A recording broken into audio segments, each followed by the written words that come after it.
Hi friends, NBT life के educational video में आपका स्वागत है। हमने आपको बताया था कि अगर आप बीएड करना चाहते हैं, टीचर बनना चाहते हैं तो उसके लिए आपको क्या क्या करना पड़ेगा। तो अब अगर आपने बीएड कर लिया है तो अब ये वीडियो आपके लिए है। अब आपकी बारी है टेट को पार करने की, टेट को क्लियर करने की।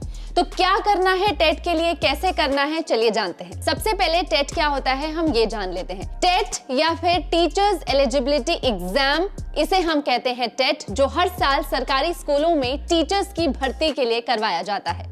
शिक्षा के क्षेत्र में सुधार लाने के लिए सरकार ने शिक्षकों को भर्ती कराने के लिए टेट एग्जाम की शुरुआत की थी। राज्य सरकारों के लिए टेट एग्जाम और केंद्र सरकार सीटेट एग्जाम का आयोजन करती है। जो उम्मीदवार ये एग्जाम पास कर लेते हैं वो सरकारी स्कूलों में शिक्षक की भर्ती के लिए क्वालिफाइड हो जाते हैं और उन्हें अपॉइंट कर लिया जाता है। टेट में बैठने के लिए कुछ मिनिमम क्वालिफिकेशन रिक्वायरमेंट होते हैं। जैसे गवर्नमेंट स्कूल में टीचर की नौकरी के लिए ये एग्जाम पास करना जरूरी है। टेट परीक्षा भारत की केंद्र और राज्य सरकार दोनों आयोजित करती है। अधिकतर राज्य अपनी खुद की टेट परीक्षा का आयोजन करती है। ये परीक्षा right of children to free and compulsory education act 2002 के तहत निशुल्क और अनिवार्य शिक्षा के अधिकार को पूरा करने के लिए आयोजित की जाती है। अब बात करते हैं टेट की शुरुआत कब हुई थी। टीचर्स एलिजिबिलिटी टेस्ट की शुरुआत भारत सरकार ने सन 2011 में टीचिंग स्टैंडर्ड्स में सुधार लाने के लिए किया था। क्लास 1 से 8 तक का सरकारी शिक्षक बनने के लिए आपको टेट पास करना अब अनिवार्य है। अब बात करते हैं कि जो टेट एग्जाम होती है उसे करवाता कौन है।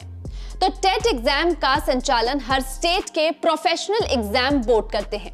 टेट एग्जाम पास करने के बाद उम्मीदवार को क्लास 1 से 5 तक के लिए प्राइमरी टीचर और क्लास 6 से 8 तक के लिए अपर प्राइमरी टीचर की एलिजिबिलिटी सर्टिफिकेट ऑफ अपॉइंटमेंट दिया जाता है।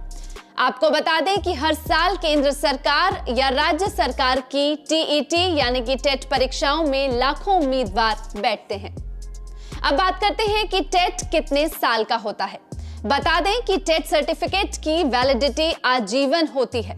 पहले ये 7 साल की होती थी, लेकिन national council for teacher education ने इसे बढ़ाकर जीवन भर के लिए कर दिया है। अब बात करते हैं जब एग्जाम देने आप जाएंगे उसके लिए आपको पढ़ना क्या क्या है, उसका सिलेबस क्या होता है। तो ये एग्जाम 2 चरणों में होती है। आप पहली पास करेंगे तो आपको दूसरी एग्जाम में बैठने दिया जाएगा। तो पहले एग्जाम का जो सिलेबस होता है उसके टॉपिक्स होते हैं: first, child development and teaching; second, methods; third, language; fourth, language 2 यानी कि आप कोई पर्टिकुलर लैंग्वेज चूज करते हैं; fifth, mathematics; and sixth, environmental studies.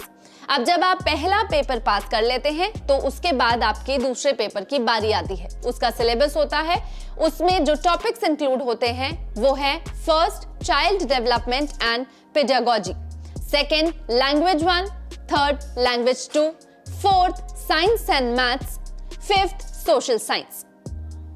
तो इस तरीके से आप टेट के एग्जाम के लिए प्रिपेयर करते हैं और उसके बाद आप टेट देते हैं। अब जब आपने बीएड पास कर लिया है और आप टीचर बनने के लिए एकदम रेडी है तो आप टेट के एग्जाम देते हैं।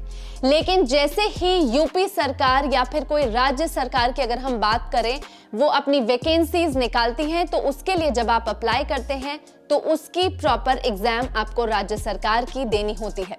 अगर आपने सेंट्रल टेट एग्जाम दिया है तो आप हर जगह वैलिड होते हैं। तो दोस्तों, ये इंफॉर्मेशन उन लोगों के लिए थी जो हमेशा से एक शिक्षक बनना चाहते थे, जो दूसरों को पढ़ाना चाहते हैं, जिन्हें हमेशा से टीचर बनना था। तो कैसा लगा आपको ये इंफॉर्मेटिव टॉपिक जो कि टेट से संबंधित था? मुझे कमेंट सेक्शन में बताइएगा और आपके सजेशंस, आप किस टॉपिक पर बात करना चाहते हैं, हम वो भी देखेंगे। लेकिन उससे पहले आपको एनबीटी लाइव को सब्सक्राइब करना होगा और बेल आइकन दबाना ना भूलें।